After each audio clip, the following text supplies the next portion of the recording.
haven't had to deal with in a while. No. Where's the wood for me to knock on? There we go. Yeah. Knock on some wood. Okay. Not this thing. Right. This is nothing's real about this. We don't need any more natural disasters, No, especially. we do not need. You know what? We had Arthur. Let's be good with that. Good.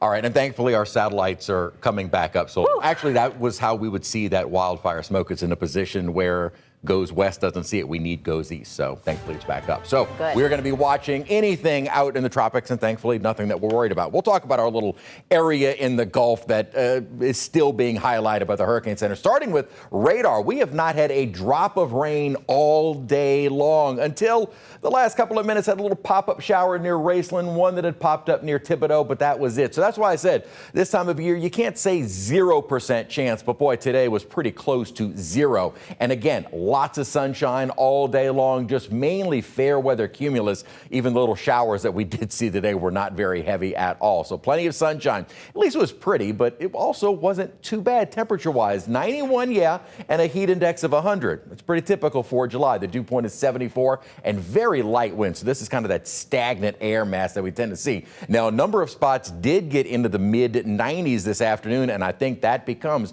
a little bit more widespread in the coming days. Notice our computer model kind of hinting at those little pop-up showers around Raceland, Thibodaux, but kind of overdoing it. But it is picking up on at least some rain development. I'm telling you what, rain chances through the rest of the day tomorrow, weekend, and even the start of next week, less than 10%. So most of us will not see any rain. As high pressure is going to be building on us, rain chances are going to remain very, very limited. So heat is our main focus. Not only will be temperatures maybe nearing record levels. We'll talk about that in a moment, but we will have heat indices in that 105 to 110. The criteria for a heat advisory is 108. So if we get to that, heat advisories may be needed. And we're still keeping an eye on the tropics, but nothing that we're really worried about. Here are the forecasted highs. We're going with more mid, some upper 90s heading into the weekend and early next week. But here are the records, and notice the daily highs and our records are not too far off. So there may be times we are flirting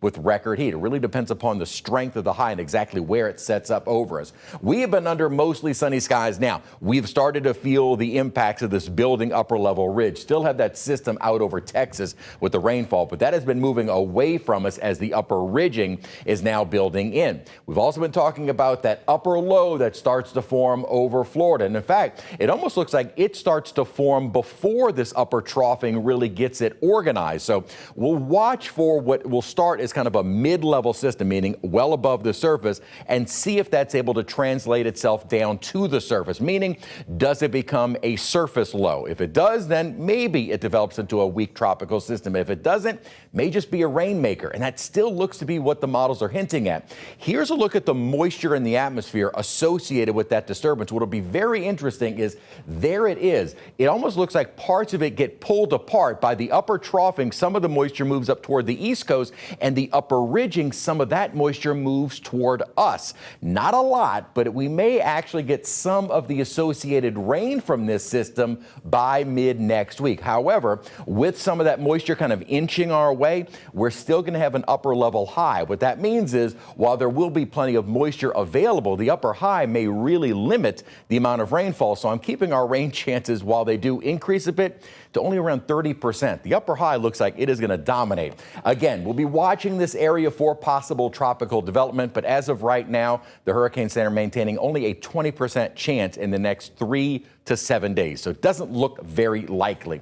Our rain chances, again, I hate to ever say zero because there could be an isolated shower, but less than 10% basically into early next week. And here's where our rain chances may pick up slightly. Wednesday and Thursday, about 30%.